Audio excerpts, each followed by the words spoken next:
imagine a world where we are all walking around with invisible wounds. It's a surprising reality that many of us live with the after effects of trauma, often without ever connecting these lingering symptoms to their original cause. This disconnection or dissociation is a defense mechanism, shielding us from memories too painful to confront head-on.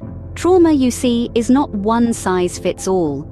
There are capital T traumas, the kind we typically associate with the term war, sexual assaults, and other deeply distressing events. But then, there are also the lowercase t traumas. These might not seem as impactful on the surface, but they can leave lasting, often unconscious effects. They're the everyday experiences that deeply unsettle us, like hurtful social interactions or emotionally charged situations. The first step to healing is acknowledging that these hidden wounds exist, and understanding that no trauma, big or small, should be trivialized or overlooked. Unraveling the threads of our past is akin to being a detective of our own minds. A fascinating journey indeed, yet not one without its challenges. The first step in this expedition of self-discovery is to become conscious of the traumatic memory by connecting it to the symptoms we're experiencing.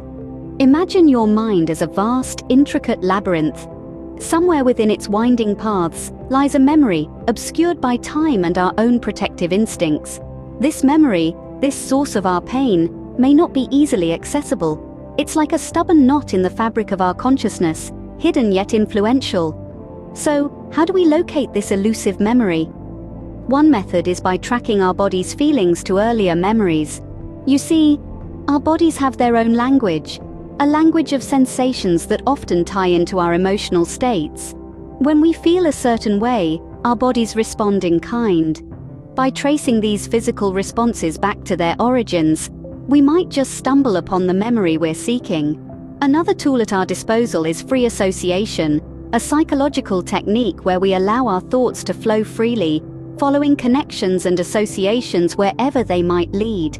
This can often bring buried memories to the surface, memories that were previously disconnected from our conscious understanding.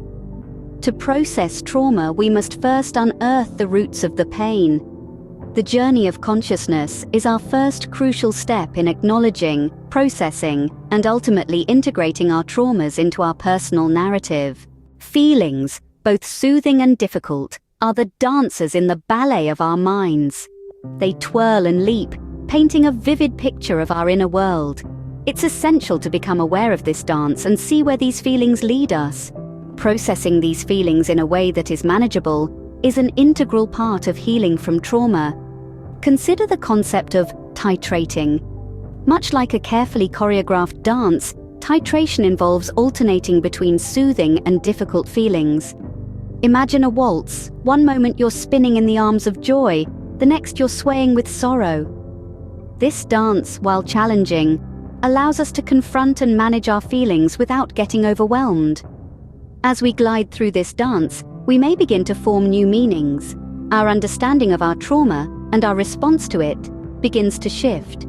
We might find that the physical sensations associated with our trauma, those knots in our stomach or the tightness in our chest, start to resolve themselves.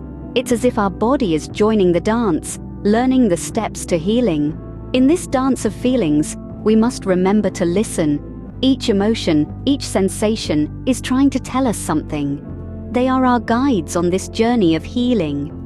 Feelings are the language of the soul, and we must learn to listen to them. When we integrate traumatic memories, we are not erasing them, we are disarming them. And this is where the real transformation begins. The final step in processing trauma is integrating the memories and feelings into our personality, turning them into a normal aspect of our experiences. Imagine a charged battery. It's full of energy. Now, think of your traumatic memory as that battery. When we integrate, we are draining that battery of its charge. The memory is still there, just like the battery, but it's no longer full of that painful, overwhelming energy. It's just a memory, a part of your past. You may wonder, how does this happen? How can we talk about these memories without feeling overwhelmed or emotionally charged? The answer lies in the process itself. By consciously linking the memory to our symptoms, feeling and processing those feelings in a manageable way, we slowly but surely drain the energy from them. We can then talk about these memories, not as traumatic events that still haunt us, but as experiences that have shaped us. They become stories of our past, not chains that bind us. Trauma integration is not about forgetting, it's about transforming. It's about changing the narrative, taking control of our story, and ultimately, liberating ourselves from the grip of trauma.